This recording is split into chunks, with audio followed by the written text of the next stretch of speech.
수많은 군중들이 예루살렘 성문 앞에 나와 예수께서 오시기를 기다립니다. 그 기다리는 군중들의 손에는 종려나무 가지가 들려 있습니다. 마침내 그들의 눈에 예수와 그분의 제자들이 오시는 것이 보이자 군중들은 일제히 소리를 높여 예수께 외칩니다. 호산나 찬송하리로다. 주의 이름으로 오시는 이 곧 이스라엘의 왕이시여. 감격적인 장면입니다, 여러분. 베들레헴 여관 말구유라는 낮고 낮은 자리에서 태어나신 이후로 예수님은 여러분 아시겠지만 줄곧 낮은 자리에서 낮은 자들과 함께 하셨습니다. 그런데 이제 수도 예루살렘의 허다한 군중들이 그분을 주목하고 그분을 향해 환호합니다. 마침내 세상이 예수의 진가를 알아봐 주는 듯합니다. 그리고 이 장면은 오늘날 우리 믿는 사람들에게도 감격적인 장면입니다. 우리도 더 많은 사람들이 예수를 알며 우리와 함께 예수를 기뻐하고 예수를 경배하기를 원하기 때문입니다. 본문 말씀 속 장면처럼 큰 무리가 예수를 기뻐하고 경배하고 그들의 삶 가운데 맞이하게 되기를 우리도 소원하는 바입니다. 그런데 표면적으로 보이는 것 넘어서 말씀을 좀 더 깊이 파고 들어가면서 생각해 보기를 원합니다. 도대체 예루살렘의 군중들은 왜 이토록 예수께서 예루살렘 성 안으로 들어가시는 것을 열렬히 환영하며 맞이했던 것일까요? 도대체 왜? 누군가에게 환영받는 것, 누군가에게 박수와 갈채를 받는 것, 사람으로서 참 기분 좋은 일입니다만 보통 군중들의 열렬한 환영과 박수와 갈채 이면에는 무언가 강렬한 기대와 욕망이 있기 마련입니다. 오늘 본문 13절 말씀은 군중들이 구체적으로 어떻게 무슨 행동과 무슨 외침으로 예수를 환영하며 그분을 맞이했는지를 보여주면서 그들이 가졌던 구체적인 바램과 욕망이 무엇이었는지도 넌지시 보여주고 있습니다. 이 13절 말씀 보시면요, 세 가지 모습이 특별히 우리의 눈길을 끕니다. 첫째로 13절에 따르면 예수를 환영하러 나온 군중들은 저마다 종려나무 가지를 들고 예수를 맞이했다, 이렇게 나옵니다. 공간복음서에 보면 그 종려나무를 가지를 들고 흔들고 바닥에 깔기도 하였습니다. 그런데 이 당시 로마 제국과 이스라엘 팔레스타인에서 종려나무를 가지를 들고 누군가를 맞이한다는 것은 매우 구체적인 의미를 지닌 특별한 행동이었어요. 그것이 무엇이었냐면, 어떤 의미를 가졌냐면 바로 전쟁에서 승리하고 돌아오는 승리자, 개선장군, 해방의 영웅을 맞이할 때 군중들이 하던 행동이 바로 그것이었습니다. 종려나무 가지를 들고 흔들어 환영하는 것. 둘째로 군중들은 예수님을 향해 호산나라고 외쳤습니다. 우리가 오늘 찬양에서도 호산나를 했고 성시교독에도 호산나라는 말이 나왔는데, 호산나, 히브리어 호시안나는 제발 우리를 구원해 주십시오, 제발 우리를 구원하소서라는 무척 간곡한 외침입니다. 간절한 부르짖음입니다. 이 외침을 들여다보면 이 사람들이 예수를 구원자로 기대했던 그 기대와 함께 군중들에게 뭔가 어떤 구체적인 열망하는 바람이 있었음을 우리에게 말해줍니다. 우리를 이것으로부터 제발 구원해달라는 그런 강렬한 열망이 있었음을 보여줍니다. 셋째로 군중들은 예수님을 향해 주의 이름으로 오시는 이 곧 이스라엘의 왕이시여라고 불렀습니다. 한편으로 이 외침은 군중들이 마침내 예수님을 성경에서 예언된 메시아로 인정하였음을, 그러니까 과거 예언자들에 의해 약속되고 기대되었던 메시아가 바로 이 예수님임을 마침내 인정하였음을 말하는 듯 합니다. 그런데 동시에 이 외침 속에는 그 군중들이 바라고 기다리고 있는 구체적인 메시아상이 담겨져 있는데요. 그것은 무엇입니까? 바로 이스라엘의 왕입니다. 이스라엘의 왕. 이 세 가지들은 모두 예수를 구원자로 기대하는 기대를 담고 있으면서도 동시에 그 시대 사람들이 가졌던 무척 구체적이고 실체가 있는 바램과 욕망의 실체를 가리키고 있습니다. 오늘 본문 말씀의 시점에서 이스라엘은 로마의 압제 아래 있는 식민 통치 아래 있는 상황입니다. 이 구체적인 시대 상황 속에서 예루살렘에 사는 군중들이 기대했던 바는 로마로부터 조국과 민족을 해방시켜줄, 그러니까 해방 전쟁에서 승리를 얻어낼, 그래서 이스라엘과 예루살렘을 다시 굳건하게 세워줄 정치적 메시아요 군사적 메시아였던 것입니다. 그와 같은 너무나 뚜렷하고 분명한 바램과 기대가 있었기 때문에 더욱더 열광적으로 더욱더 열렬히 환영했던 것입니다. 예수께서 나라와 민족을, 우리나라와 우리 민족을 해방시켜줄 해방자 메시아로 기대했고 사람들이 열렬히 환영했다. 여러분, 이런 이야기를 들으면 어떤 생각이 드십니까? 한편으로는 이해가 가죠. 그 사람들이 식민지 억압받는 상태였으니까 당연히 저런 바람을 가졌겠구나. 그런데 다른 한편으로 보면 21세기를 사는 오늘날의 그리스도인인 우리의 입장에서 무척 낯설고 이질적인 바람입니다. 근데 한 가지 묻고 싶습니다, 여러분께. 그러면 오늘날의 그리스도인들은 다릅니까? 다른 것은 시대와 상황에 따라서 단지 욕망과 바램의 내용이 달라진다는 것일 뿐, 우리의 바램을 이뤄줄, 내가 가진 욕망을 이뤄줄 메시아를 찾는다는 점에선 사실 별로 그때의 사람들이나 오늘날의 사람들이 다르지 않은 것 같습니다. 어떤 사람은 육체적인 병에서 나음을 얻기를 바라는 마음으로 예수를 찾습니다. 어떤 사람은 내적인 무료함과 고독감과 외로움 때문에 예수를 찾기도 합니다. 어떤 사람은 삶이 너무 힘들고 너무 가난하고 의지할 곳이 없어서 의지할 무언가가 필요해서 예수를 찾기도 합니다. 어떤 사람은 부와 번영의 복음이 속삭이는 것처럼, 기복신앙의 메시지가 속삭이는 것처럼 예수를 믿으면 인생이 잘 풀린다고 해서 예수를 따르기도 합니다. 사람들에게 인정을 받고 입신양명하게 되고 부와 권력을 얻게 된다고 예수를 믿으면, 복을 받게 된다고 그렇게 이야기를 하길래 예수를 찾기도 합니다. 혹은 어떤 사람은 예수를 믿으면 자녀들이 명문학교에 들어가고 유력한 직장에 취직하게 되고 사업이 잘 될 거라고 해서 이른 새벽부터 예수를 찾아가기도 합니다. 어떤 이는 사후세계를 준비할 하나의 보험수단 정도로 예수를 찾기도 합니다. 여러분, 오해하지 마시기 바랍니다. 지금 제가 무슨 정죄를 하고 싶은 것이 아닙니다. 마치 저는 아무런 바램과 욕망도 없는 도인인 행세를 하고 싶은 것이 아닙니다. 제가 말씀드리고 싶은 것은 사람은 저마다 결핍과 바램과 욕망을 가지고 예수를 찾고 예수께 나아가더라는 겁니다. 예전이나 지금이나. 1세기 팔레스타인 땅에서도 빵을 얻고자, 물고기를 먹고자, 혹은 병에서 낫고자, 귀신에게서 해방을 얻고자, 내 나라, 내 민족이 로마의 압제로부터 해방되는 것을 보고자 예수를 찾고 예수께 기대를 품어보고, 그리고 예수를 열렬히 환영했던 것처럼 오늘날에도 개인마다, 집단마다, 시대마다 욕망과 바램은 다를 수 있지만 다양한 욕망과 바램을 품고 메시아가 그 바램을 이루어주지 않을까라는 마음에서 예수를 찾고 예수께 열광하기도 한다는 것입니다.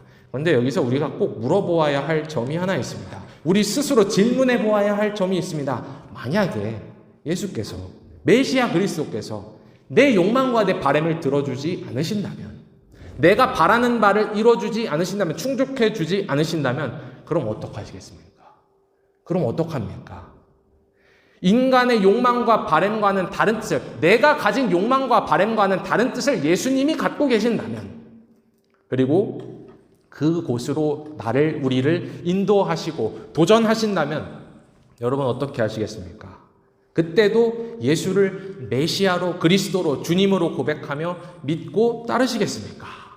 사실 이것이야말로, 이와 같은 순간이야말로 진정한 믿음의 순간이겠습니다. 주님을 주님으로 고백하고 주님을 주님으로 경배해야 하는 순간이겠습니다. 이와 같은 순간에서 인간은 선택을 해야만 합니다. 내 욕망과 내 바램, 내 자아를 굽히고 꺾고 주님 앞에 엎드리고, 그래도 그분이 선하시고 의로우시고 좋으신 분이시기 때문에 내가 생각하고 의도하고 바랬던 것보다 더 선하고 의롭고 좋은 길로 인도해 주실 것이다 라고 믿고 의지하기를 선택하거나, 아니면 내가 원하는 메시아가 아님을 알고 내가 원했던 욕망과 바램을 충족시켜줄 그런 분이 아님을 알고 씁쓸히 떠나기를 선택해야 할 것입니다. 그 선택의 기로 앞에 놓이게 됩니다. 왜 이런 말씀을 드리냐면요, 다시 본문 말씀으로 돌아와 보시겠습니다. 열렬히 예수를 환영했단 말이죠. 열렬히 열광적으로 예수를 환영하며 환호하는 군중들 앞에서 그러면 예수님은 어떻게 행동하십니까? 어떻게 반응하십니까? 놀랍게도 오늘 본문 말씀에 보면 예수님은 아무런 말씀도 하지 않으십니다. 한마디도 하지 않으세요. 단지 한 가지 행동을 보이시는데, 오늘 본문 14절에 보면은 어린 나귀 한 마리에 올라타십니다. 그런데 여러분, 머릿속으로 한번 떠올려 보세요. 이 장면을. 이건 진짜 어울리지 않는 장면입니다. 정말 이상한 장면이에요. 절대 다수의 군중들이 지금 뭘 하고 있냐면 종려나무 가지를 막 흔들면서 승리자, 구원자, 개선장군, 해방영웅의 등장을 기다리고 있어요. 근데 여러분, 승리자는요, 나귀를 타지 않습니다. 나귀가 도무지 어울리지 않기 때문입니다. 그럼 뭐가 어울립니까? 승리자에겐 말이 어울립니다. 말. 크고 우람하고 늠름한, 그래서 시각적으로도 위압감과 위험을 주는 훌륭한 군말을 타야 이 상황에 적합하고 마땅한 것입니다. 여러분, 뭐 연말에 TV 보면 시상식 많이 나오고, 뭐 우리 중에는 예술하시는 분도 많으니까 시상식에 직접 참석하실 일도 있으시겠지만, 화려하고 권위 있는 시상식의 주인공은 도대체 어떤 모습으로 시상식을 준비하고 시상식에 나타나야 합니까? 시상식에 초대된 그 누구보다 화려하고 멋지게 차려입고 리무진을 타고 나타나서는 당당하게 레드카펫을 밟아야 하는 겁니다. 그래야 스타의 출연, 영웅의 출연을 바라는 그 사람들의 마음에 충족감을 줄 수 있고 그들의 마음을 사로잡을 수 있는 겁니다. 그런데 우리 나사렛 예수님은 또다시 사람들의 고정관념과 기대로는 도무지 소화가 안 되는 기이한 행동을 해버리시는 겁니다. 누구라도, 평범한 사람 누구라도 탈 법한 작고 어린 낙이 한 마리에 오르시는 겁니다. 그런데 그 기이한 행동은 단순히 우발적인 행동이거나 아니면 단순히 예수님이 괴짜라서 한 행동이 아니었습니다. 오늘 말씀에 따르면 이 행동은 분명한 메시지를 가진 행동이었던 겁니다. 오늘 본문 15절 보시면 작고 어린 나귀를 타시는 예수님의 행동은 기록된 바다라고 말합니다. 그러니까 이미 과거 예언자를 통해, 구약의 예언자를 통해 약속되고 기대된 바라고 그렇게 복음서의 저자가 해설을 붙이고 있습니다. 그런데 그 해설의 내용이란 다음과 같습니다. 이는 기록된 바 시온에 따라 두려워하지 말라. 보라, 너의 왕이 나귀 새끼를 타고 오신다 함과 같더라. 이렇게 나와요, 말씀에. 지금 군중들이 예수님을 향해 열광적으로 호산나라 외치며 그가 메시아요, 구원자요, 왕이요, 해방자요 열렬히 환영을 하고 있습니다. 근데 15절이 거기에다 대고 대답을 하는 거예요. 그래, 그분이 예수께서 약속된 메시아요, 왕이심은 틀림이 없다. 그런데 너희는 하나님께서 과거 예언자를 통해 어떤 약속을 주셨는지, 그러니까 어떤 메시아, 어떤 왕을 보내기로 약속하셨는지를 너희가 생각해 봐라. 그걸 떠올리고 기억해 봐라라고 그렇게 외치고 있는 것입니다. 그러면서 선언합니다. 약속된 왕은, 오시기로 하셨던 그 오실 메시아는 군마를 타고 뒤에는 강력한 군대를 거느리고 가는 곳마다 전쟁하여 이기는 그런 세상의 왕들, 세상의 군주들과 같지 않다. 도리어 그분은 작은 나귀를 타시는, 나귀 새끼를 타는 무척 온유하고 겸손한 왕이라고 그렇게 말하는 것입니다. 그리고 여러분, 오늘 본문 15절의 말씀은 사실 구약 성경 스가랴서 9장 9절을 인용한 것입니다. 이게 오늘 성시교독에 나왔던 부분이기도 해요. 이 스가랴서 9장 9절이.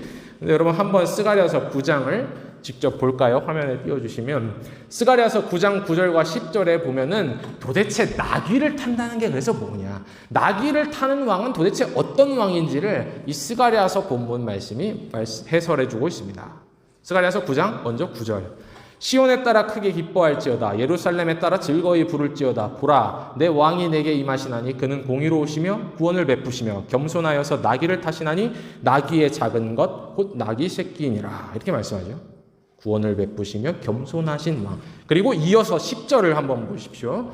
내가 에브라임의 병과 예루살렘의 말을 끊겠고 전쟁하는 활도 끊으리니 그가 이방 사람에게 화평을 전할 것이요 그의 통치는 바다에서 바다까지 이르고 유프라데스 강에서 땅끝까지 이르리라.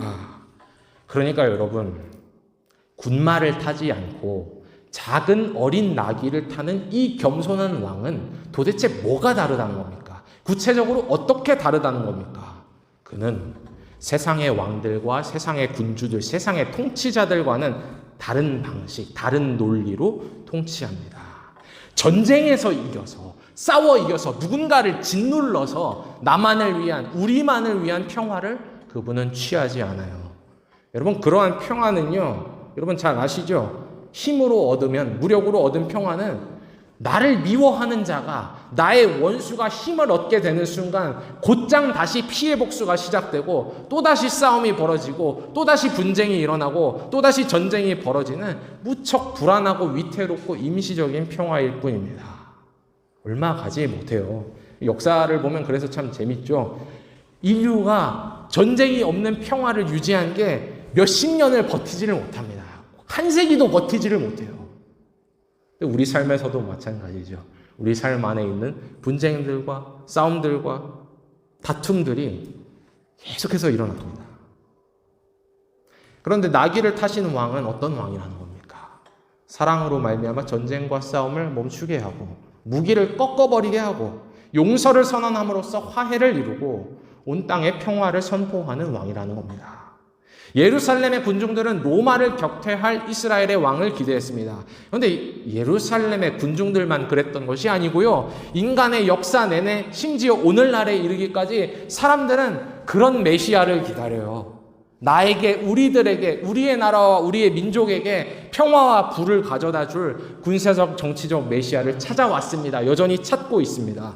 그래서 한편으로 보면 역사상 가장 눈부신 발전의 정점에 서서 혜택을 누리는 21세기라고 하지만, 최첨단 세기라고 하지만 여전히 지구 곳곳에선 여러분 뉴스를 켜보면 한 주 내내 들리는 소식이 무엇입니까? 지구 곳곳에서는 권력자들이 욕망에 눈이 멀어 인간의 욕망을 충족시켜줄 목적으로 전쟁을 하고 있습니다. 전쟁을 선택하거나 전쟁을 거부할 아무런 권한과 선택권이 없는 젊은이들을 전장으로 막 몰아넣습니다. 책임도 지지 않을 거면서. 그러면서 21세기인데도 여전히 신의 이름으로, 종교의 이름으로 전쟁을 정당화하고 우리가 이길 거라고 전쟁의 승리를 장담합니다. 평화의 성읍이라는 뜻을 가진 도시, 평화의 성읍이라는 의미를 가진 도시 예루살렘, 이르샬라임이 평화의 성읍이라는 뜻이에요, 이름이. 근데 그 예루살렘과 주변 세계는 아이러니하게도 그 이름의 뜻과는 전혀 다르게 전쟁과 분쟁의 메카와 같습니다. 그런데 여러분, 그게 하늘의 뜻입니까? 그게 하늘의 뜻입니까? 일부 극단주의자들이 하는 말처럼 메시아가 출현했기 때문에, 혹은 앞으로 메시아가 출현할 거기 때문에 전쟁을 하는 것입니까? 아닙니다. 인간의 욕망일 뿐입니다. 인간의 욕망이 눈을 멀게 하고 인간의 욕망이 귀를 멀게 해서 또다시 싸우고 또다시 전쟁을 일삼는 것일 뿐입니다. 여러분, 우리가 이 시대 가운데 우리 믿는 자들은 분명히 보아야 합니다. 구약 성경이 오실 거라고 약속했고, 또 신약 성경이 오심을 증언하는 하나님의 아들 메시아 예수는 우리 인간의 욕망과 바램처럼 군마를 타는 분이 아니라는 겁니다. 도리어 작고 어린 나귀 위에 오르십니다. 나귀를 타심으로써 너무나도 욕망하고 싸우기를 즐겨하는 우리 사람들에게 당신께서는 온유하고 겸손한 평화의 왕이심을 보이십니다. 어떤 특정 민족, 어떤 특정 나라, 어떤 특정 인종, 어떤 특정 집단이 아니라 뭐라고 말씀합니까? 스가랴서에 보면은 바다에서 바다까지, 유프라테스 강에서 시작하여 땅끝까지, 그러니까 온 땅과 온 세상에 누구 하나 예외가 없이 하나님의 사랑과 하나님의 평화를 선포하십니다. 너희가 다 하나님의 자녀라고 외치시면서 당신 안에서 사람 사이에 막혀있는 그 담을 허물도록 하십니다. 허물라고 도전하십니다. 교우 여러분, 평화가 없는 이 세상 가운데서, 평화가 평안이 없는 우리의 삶 가운데서, 분쟁과 다툼이 끊어지지 않는 세상 가운데서 도대체 우리는 누구를 향해 우리의 종려나무 가지를 흔들며 환영해야 합니까? 나귀를 타신 겸손하신 온유하신 왕, 화해를 선포하시는 평화의 왕 예수를 우리의 가운데 모시어 드려야 합니다. 내 안에, 우리들 관계 안에, 우리들 세상 가운데 그 평화의 왕을 모시어 드려야 합니다. 그분을 향해서 정말 호시안나라고 외치면서 우리 마음을 가득 채우고 있는 그 욕망과 탐심, 근데 욕망대로 되지 않아서 있는 그 씁쓸함과 상처, 증오와 분노로부터 제발 우리를 구원해달라고, 제발 나를 구원해달라고 그렇게 외쳐야 하겠습니다.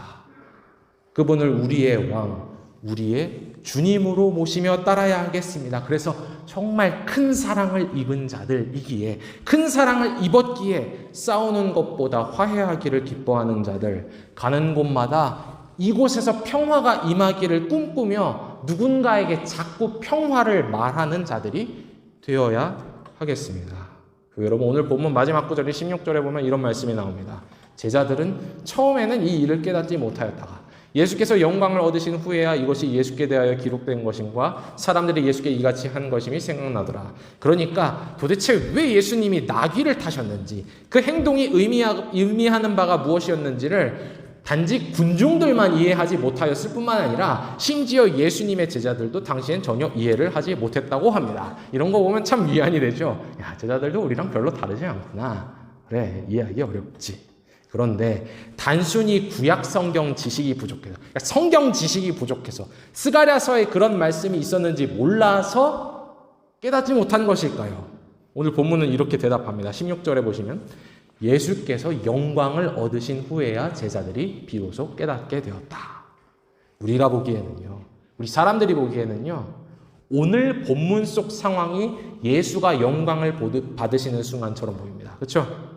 많은 사람들, 많은 군중들이 환영과 환호를 보내면서 열렬하게 박수를 치면서 갈채를 보내는 순간, 그래서 모든 사람들의 주목을 받고 주인공이 되고 기대를 받고 환심을 얻는 순간, 그게 영광을 얻는 순간이라고 생각합니다. 그런데 요한복음은 우리가 가진 이 사고관과 생각으로는 전혀 다른 이야기를 합니다. 뭐라고 이야기하냐면 예수께 있어서 영광을 얻으신 순간, 예수의 생애에 있어서 가장 영광스러운 순간은 무엇이었냐면 바로 우리를 죄에서 구원하고 죄로 인한 비참한 결과로부터 우리를 건져내기 위하여 자기가 스스로 십자가를 지고 그 십자가에 오르신 순간이 그분께 영광의 순간이라고 그렇게 말씀합니다. 이해가 가지 않는 이야기죠. 또한 우리와 온 세상을 위하여 사망과 홀로 맞서 싸우시고 그 사망을 이기시고 무덤문을 여신 부활하신 순간이 그의 생애에 있어서 가장 영광스러운 순간이라고 말씀합니다. 그러니까 예수 그분에게 있어서 영광의 순간이란 그분이 그토록 사랑하는 자들을, 그분이 그토록 사랑하는 우리들을 위한 구원을 다 이루시고 다 완성하신 그 순간이었던 겁니다. 그래서 군중들의 환호와 갈채 앞에선 제자들이 전혀 깨닫지 못하였습니다. 도대체 왜 나귀를 타시는 겁니까? 지금이야말로 기회고 찬스인데 왜 나귀를 타시는 것입니까? 그러나 놀라우신 사랑, 자기를 내어주시는 사랑, 자기를 내어줌으로 말미암아 누군가를 살게 하시는 그 놀라운 사랑의 능력 앞에서 비로소 제자들도 깨닫게 되었습니다. 이분은 다르시구나. 이분은 세상이 말하는 왕들과 세상이 말하는 군주들과 세상이 기대하는 권력자들 영웅 메시아와는 다르시구나. 이분이 가진 사랑이 내가 가진 욕망과 바램보다 크고, 이분이 가진 사랑이 내가 가진 욕망과 바램보다 선하고, 그래서 그 사랑이 내 욕망과 바램보다 완전하구나. 그 사랑이라면, 십자가와 부활의 사랑이라면 내가 거기 내 자신을 맡겨도 되겠구나. 거기 내가 의지해도 되겠구나. 내 바램과 욕망대로 되지 않아도 믿고 의지해도 되겠구나. 그 사랑이 기어코 나를 생명으로, 평안으로, 푸른 초장과 쉴만한 물가로, 의와 공평이 통치하는 하나님 나라로 나를 이끌어 주겠구나. 십자가와 빈 무덤 앞에서 제자들은 비로소 평화의 왕 예수의 가치를 알아보곤 그분 앞에 엎드리게 되었던 것입니다. 나귀를 타시는 평화의 왕만이 우리를 살릴 수 있겠구나. 교회 여러분, 이제 내일부터 고난주간이 시작됩니다. 해마다 돌아오는 고난주간의 의미와 목적은 도대체 무엇입니까? 그 놀라운 사랑, 평화를 이루기 위해, 평화를 전하고 평화를 선포하기 위해, 평화를 실제로 주시기 위해 모든 모욕과 수치, 죄의 대가와 형벌을 다 홀로 자신의 몸 위에 지시고 십자가에 오르신 예수의 사랑을 생각하고 그 사랑을 묵상하는 시기입니다. 여러분, 그 사랑 앞에 섬으로 내 안에, 우리 안에 가득한 욕망과 목마름, 해갈되지 않는 목마름, 깊은 상처와 증오, 후회와 분노를 비워낼 수 있기를 원합니다. 비워진 그 자리에 그 놀라운 사랑으로 채울 수 있기를 원합니다. 평화의 왕 예수님께 내 영혼을 가지고 내 영혼을 위해 그리고 내가 사랑하는 누군가를 위해 그리고 심지어 내가 미워하고 용서할 수 없는 누군가를 위해 다툼과 전쟁으로 가득한 이 불쌍한 세상을 위해 손모아 기도하는 한 주가 되기를 원합니다. 나귀를 타신 평화의 왕 구주 예수 그리스도께서 주시는 평안과 은혜가 여러분과 저 우리 각 사람 가운데 충만하기를 성삼위 하나님의 이름으로 축원합니다. 아멘.